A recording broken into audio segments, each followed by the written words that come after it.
Hello everybody. Recently हमारे देश के रक्षा मंत्री श्री राजनाथ सिंह जी ने एक स्टेटमेंट दिया है that be prepared for unexpected. और ये उन्होंने हमारे आर्म्ड फोर्सेस को कहा है keep I on happenings in neighbouring countries. और देखो ये बहुत बड़ी बात है जब आपके देश के रक्षा मंत्री डायरेक्टली इस चीज को कह रहे हैं कि आपके नेबर्स में जो कुछ भी हो रहा है उस पर नजर रखो अच्छे से, दैट क्या चल रहा है। तो लिटरली चीजें ठीक नहीं है और कभी भी अनएक्सपेक्टेड चीजें हो सकती हैं और उसके लिए हमें तैयार रहना चाहिए। और देखो इसके बाद अभी रिसेंटली एक और खबर आती है दैट इंडिया ने अग्नि 4 स्पेसिफिकली बैलिस्टिक मिसाइल्स को सक्सेसफुली टेस्ट किया है। और देखो इसका आवाज भले ही किसी के कान पर गया हो या नहीं गया हो, लेकिन चाइना और पाकिस्तान तक इसका खबर और इसका आवाज जरूर गया होगा। आइए समझने की कोशिश करते हैं इन सारे डेवलपमेंट को और क्या आने वाले वक्त पे इंडिया एक 3 फ्रंट वॉर एक्सपेक्ट कर सकता है कि जिस तरह की पॉसिबिलिटीज हमारे आसपास में हमें दिख रही हैं। But before starting this lecture I welcome you to Shri Ram's IAS, an institute serving the nation since 1985. And if you have not subscribed this channel so far, do subscribe and press the bell icon for more update regarding world affairs. और दोस्तों subscribe जरूर करिए क्योंकि हम आपके लिए काफी अच्छे और क्वालिटी लेक्चर्स लेकर आ रहे हैं फ्री ऑफ कॉस्ट। तो जरूर से जरूर शेयर एंड सब्सक्राइब करिए। दोस्तों आज हमारे नेबरिंग कंट्रीज में जिस तरह की हॉस्टिलिटीज और डेवलपमेंट हमें नजर आ रहे हैं उससे आज के वक्त में एक बहुत बड़ी पॉसिबिलिटीज बन गई है 3 फ्रंट वॉर की। जी हाँ, एक तरफ पाकिस्तान है, दूसरी तरफ चाइना और अभी एक नया बांग्लादेश हमें देखने को मिल रहा है। जी हाँ, एक नया बांग्लादेश इसलिए क्योंकि पिछले कुछ महीनों में बांग्लादेश ने कंप्लीट यू टर्न लिया है with respect to India's relation. क्योंकि आज बांग्लादेश में होने वाले करीब हर इंसिडेंट के लिए इंडिया को ब्लेम किया जा रहा है, चाहे उनकी कंट्री में फ्लड आया हो या फिर किसी तरह की पॉलिटिकल इंस्टेबिलिटी आया हो या फिर बॉर्डर इश्यूज हो। इन सब चीज के लिए जिम्मेदार यहां इंडिया को ठहराया गया है बांग्लादेश के द्वारा। एंड इवन रीसेंट टाइम में बांग्लादेश का पाकिस्तान के इतने ज्यादा क्लोज जाना इस चीज को दर्शा रहा है कि किस तरीके से वो आज एंटी इंडिया स्टैंस रख रहे हैं।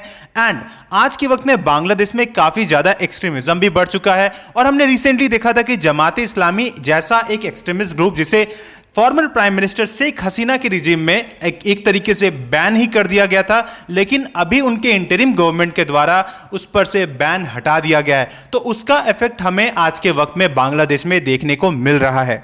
और अभी देखो रिसेंटली बांग्लादेश के एक MP हैं, तो उनके तरफ से एक स्टेटमेंट आया है कि अब बांग्लादेश को ना 1971 को भूल जाना चाहिए। मतलब जो भी यहां पर पाकिस्तान ने बांग्लादेश के साथ किया था 1971 में, जो कुछ भी एट्रोसिटीज किया था, जो कुछ भी यहां पर उन्होंने अत्याचार किया था, सबको भूल जाना चाहिए। इवन हमने देखा अभी विजुअल्स में कि किस तरीके से कई सारे ऐसे मेमोरीज हैं, कई सारे ऐसे मॉन्यूमेंट्स हैं और इवन स्टैच्यूज हैं जो कि 1971 के जो अत्याचार है और जो उनकी फ्रीडम स्ट्रगल है उसके बारे में उनके लोगों को याद दिलाते हैं। मेमोरी जो भी है बिल्ड है उनके माइंड में, तो उसको मिटाने की कोशिश की जा रही है आज पूरी तरीके से बांग्लादेश में, ताकि पाकिस्तान के साथ में आज एक अच्छा रिलेशन बन सके बांग्लादेश का, ताकि वो दोनों मिलकर कहीं ना कहीं इंडिया को काउंटर कर सके। तो इस तरह की जो पॉसिबिलिटीज है ये काफी ज्यादा बढ़ गई है आज के वक्त में। और देखो एक बड़ा ही अजीब तरह का यहां पर बात कहा गया है बांग्लादेश के इन MP के द्वारा दैट हमें मिलकर स्पेसिफिकली मतलब पाकिस्तान और बांग्लादेश को मिलकर जो डेमोक्रेटिक वैल्यूज है उसको और स्ट्रॉन्ग करना चाहिए। तो पाकिस्तान और डेमोक्रेटिक वैल्यूज और अभी रिसेंटली हमें जिस तरीके से बांग्लादेश में दिखा एक तरीके से मिलिट्री कूपी हो गया है, तो इन सब चीज को देखकर डेमोक्रेसी का जो मतलब स्पेसिफिकली यहां पर ज्ञान दिया गया है इस पर सोचना चाहिए। और देखो दूसरी तरफ चाइना और पाकिस्तान, क्योंकि चाइना के बारे में जब हम बात करते हैं तो डेफिनेटली उसकी जो न्यू इंपीरियलिस्ट पॉलिसीज हैं वो कंटिन्यूअसली बॉर्डर डिस्प्यूट्स को हर तरफ फैला के रखा है, राइट। एंड एक तरीके से वो उसके लिए स्ट्रैटेजिक इंपॉर्टेंस रखती है। क्यों रखती है? Because of Taiwan. क्योंकि जब भी अगर हम ताइवान के लेकर कुछ भी कहने की कोशिश करेंगे या करने की कोशिश करेंगे तो वो बिल्कुल ध्यान भटकाने के लिए क्या करता है, जो भी बॉर्डर डिस्प्यूट्स है उसको वो दोबारा खड़ा करने की कोशिश करता है, वो कंटिन्यूअस एग्रेशन दिखाने की कोशिश करता है। एंड इवन रिसेंट टाइम में हमने अरुणाचल प्रदेश के आसपास देखा था कि किस तरीके से वो क्लेम करता है, इवन पूरे अरुणाचल को वो क्लेम करता है खुद के चाइना की टेरिटरी में। तो इन सारे वजह से चाइना एक बहुत बड़ा थ्रेट है और आने वाले टाइम में ये पॉसिबिलिटीज है कि जिस तरह का चाइना का एग्रेशन है हमें यहां रेडी रहना चाहिए।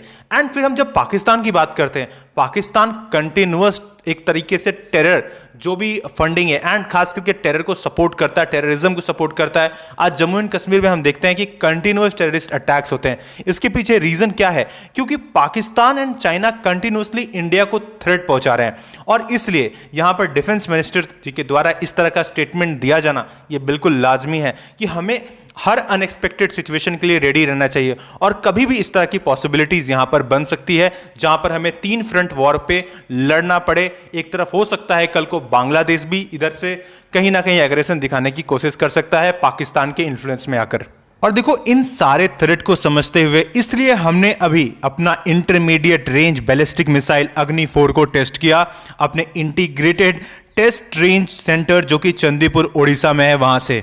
और ये क्लियर कट मैसेज है चाइना और पाकिस्तान के लिए कि हम रेडी हैं, अगर आप हल्का सा भी एग्रेशन करोगे तो आपको इसका जवाब दिया जाएगा।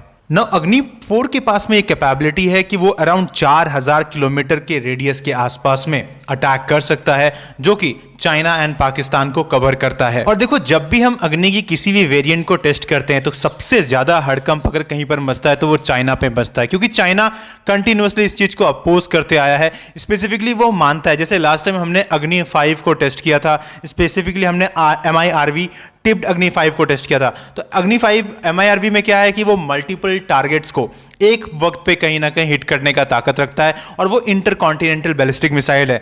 वैसे तो ऑफिशियली हमने बता रखा है कि 5000 किलोमीटर का रेंज है, बट चाइना ऐसा क्लेम करते आया है कि जो अग्नि 5 है उसका जो रेंज है it is much beyond 5000। Okay, तो इसलिए यहां पर चाइना काफी घबराता है एंड इवन चाइनीज मीडिया इस चीज को डायरेक्टली अपोज करती है। तो देखो, आने वाले थ्रेट के लिए हमें पहले से प्रिपेयर रहना चाहिए। अगर किसी भी तरह का एग्रेशन यहां पर चाइना या पाकिस्तान की तरफ से हल्का सा भी दिखाया जाता है तो हमें बहुत पहले से रेडी रहना चाहिए रिटेलिएट करने के लिए।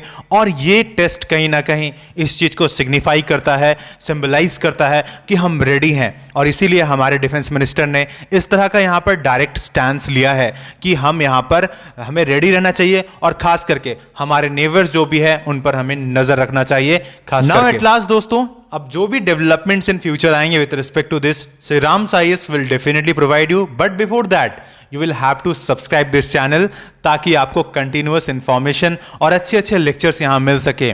And with that, may God bless you all.